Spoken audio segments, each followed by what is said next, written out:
Belasan rumah di permukiman padat penduduk di Jalan Masyini, Makassar, Sulawesi Selatan ludes terbakar.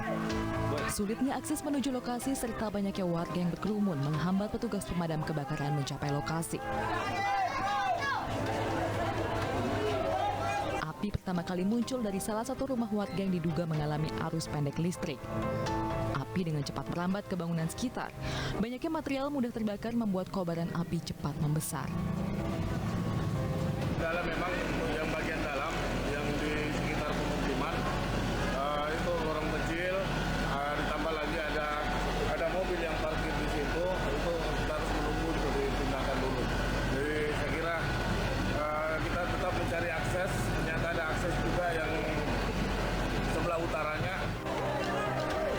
Api berhasil dipadamkan 2 jam kemudian. Tidak ada korban jiwa dalam kebakaran ini, namun kerugian ditaksir mencapai ratusan juta rupiah.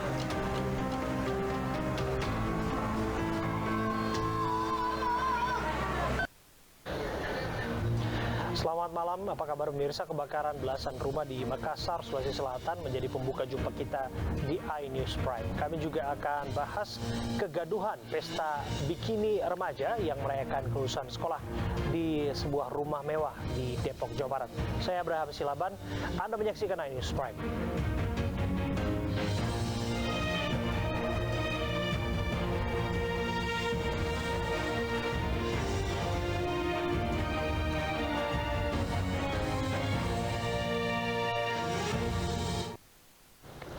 Pemirsa, seorang pengendara motor tewas seketika usai ditabrak kereta api di sebuah perlintasan di Karawang, Jawa Barat, Senin pagi. Peristiwa naas terjadi di perlintasan kereta api Jalan Tuparef, Nagasari, Karawang Barat. Terekam kamera dashboard mobil seorang warga. Pengendara motor menerobos palang pintu yang telah menutup.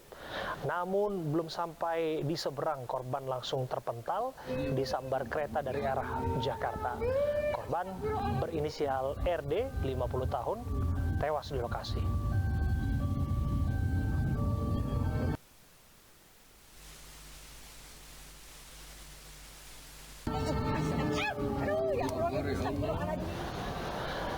Sejumlah remaja tak dikenal di Goa, Sulawesi Selatan menyerang sebuah rumah makan. Tidak hanya merusak beberapa remaja, juga mengancam pemilik rumah makan.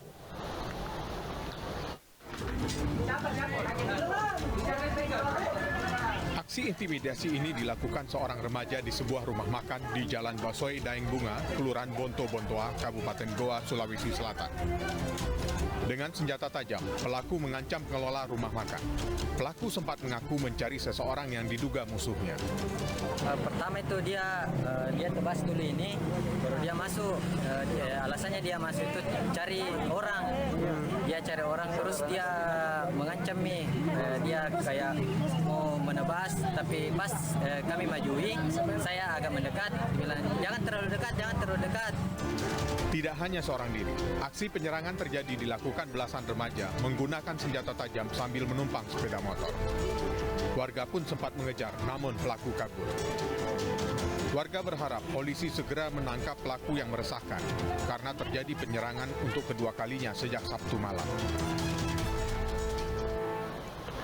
Pemirsa, polisi menetapkan Faisal Marasabesi sebagai tersangka dalam kasus penganiayaan dan pengeroyokan di Jalan Tol Gatot Subroto, Jakarta. Beberapa waktu lalu, anak dari Fanser Marasabesi terancam hukuman 9 tahun penjara.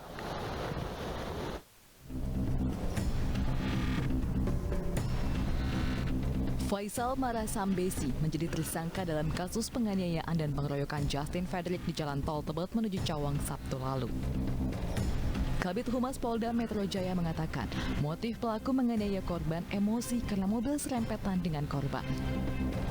Pelaku disangkakan pasal 351 KUHP dan atau pasal 170 KUHP dengan ancaman hukuman 9 tahun penjara. Satu orang telah ditetapkan sebagai tersangka atas nama Faisal Marasabesi atau FM, laki-laki umur 22 tahun.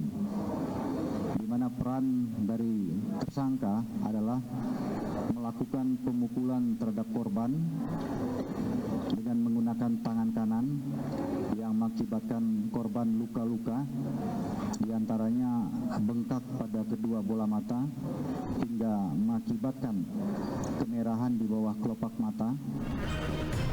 Sementara ibu korban penganiayaan, Indah Kurniawati yang juga merupakan anggota DPR RI fraksi PDI Perjuangan, menyerahkan kasus penganiayaan anaknya ke polisi. Kami sudah menyerahkan semuanya kepada Polda Metro untuk diproses secara benar sesuai dengan koridor hukum yang berlaku di Republik ini. Tentu dengan harapan kejadian seperti ini tidak akan terulang lagi, di mana ada seorang warga bangsa yang bisa sewenang-wenang. Pemirsa, video ratusan muda-mudi berpesta di sebuah rumah mewah di Depok, Jawa Barat tersebar luas di media sosial. Acara tersebut kemudian dibubarkan polisi karena dianggap mengganggu ketertiban.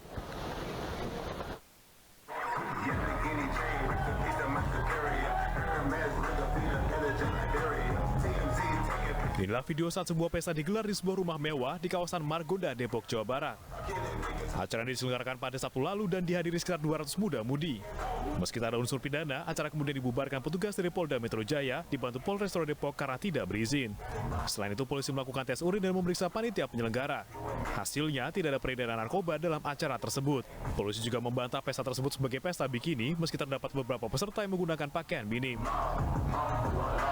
Ya, kita ke lokasi pada pukul sekitar jam 1:30 pagi hari Minggu ya. Di sana memang terdapat pesta ya di dalam suatu rumah.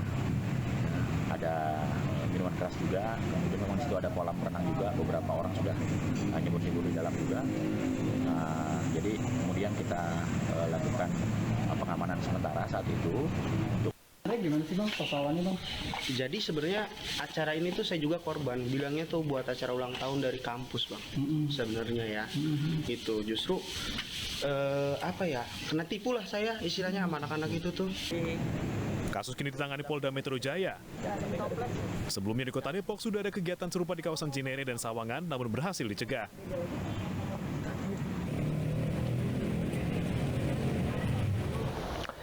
Untuk mengulasnya kita akan bergabung bersama dengan Muammar MK, pemerhati gaya hidup. Assalamualaikum, selamat malam Bang MK. Selamat malam Abraham. Ya, semoga sehat selalu ya. Oke, Bang MK, saya langsung ke pertanyaan ya. Ini mengenai apa yang dilakukan oleh adik-adik remaja, bukan remaja juga sebetulnya, karena mereka sudah menginjak usia dewasa tergolong. Tapi apa yang dilakukan dianggap mengganggu ketertiban umum. Menurut Anda seperti apa? Ya, sebenarnya gini, dalam dunia perpartian itu kan ya ada yang dikenal namanya semacam IO organizer gitu ya. Ada dua, itu ada event organizer yang sifatnya biasa gitu ya, menggelar acara biasa-biasa aja. Ada yang memang IO yang khusus kemudian menggelar acara yang konten di dalamnya itu memang ada unsur seksualnya gitu, ada tontonan erotisnya dan sebagainya gitu. Nah, biasanya kalau yang sifatnya mengandung unsur erotis biasanya itu memang tidak berizin dalam tanda kutip gitu, karena dia cenderung menjadi private party gitu. Agak mengkhawatirkan kalau kemudian memang ini pestanya terjadi di pinggiran Jakarta, terus IO-nya adalah anak-anak muda sendiri gitu yang meng-create acara, dan kalau tidak salah kemudian peserta yang datang kan kemudian dikenakan biaya 300 ribuan. Betul. Dan over kapasitas juga ya. Nah, ini kan juga maksudnya ada, tapi kalau dari sisi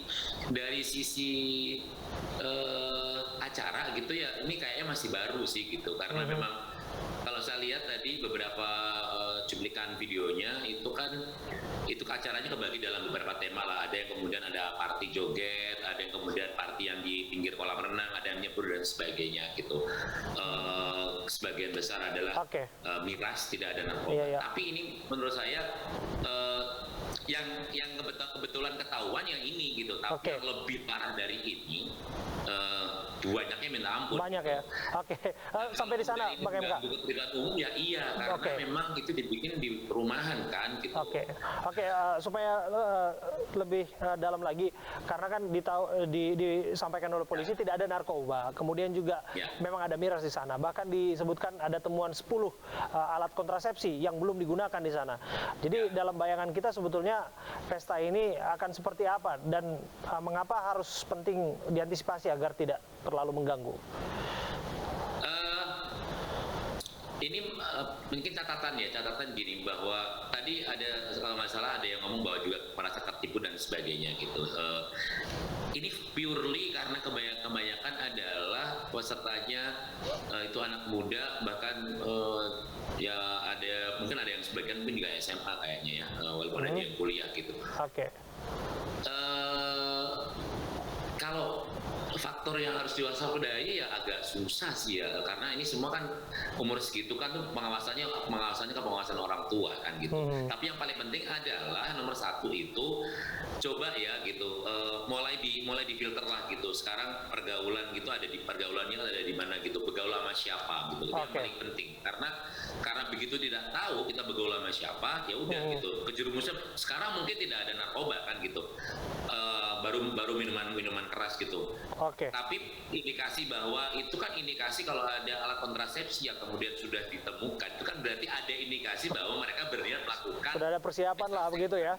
Baik, ini hal-hal yang penting untuk dicermati ke depan. Sayang sekali waktu kita terbatas. Terima kasih atas kesempatan Anda untuk bergabung bersama kami, Bang MK. Terima kasih sekali. Thank you, Abraham.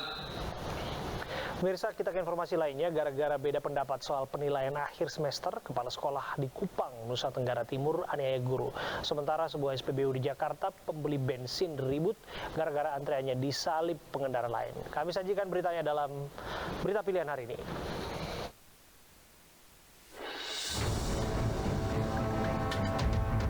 Seorang guru di Kabupaten Kupang, Nusa Tenggara Timur dianiaya oknum kepala sekolah dan warga hingga babak belur.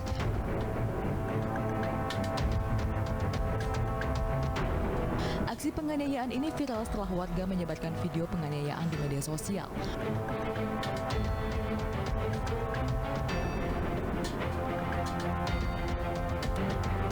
Penganiayaan terjadi di halaman sekolah. Korban dicaci maki dan dianiaya 6 orang terduga pelaku secara bergantian. Korban menderita luka di sekujur badan dan melaporkan penganiayaan ini ke polisi.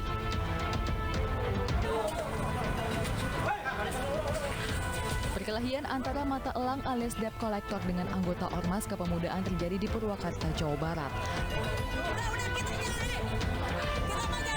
Perkelahian ini diduga aksi mata elang yang mengambil paksa kendaraan milik warga di pinggir jalan dengan membanting anggota Ormas Kepemudaan. Tidak hanya itu, kawanan mata elang ini juga terus menganiaya anggota Ormas. Pimpinan Ormas Kepemudaan yang anggotanya dianiaya ini meminta polisi mengejar dan menghukum para pelaku.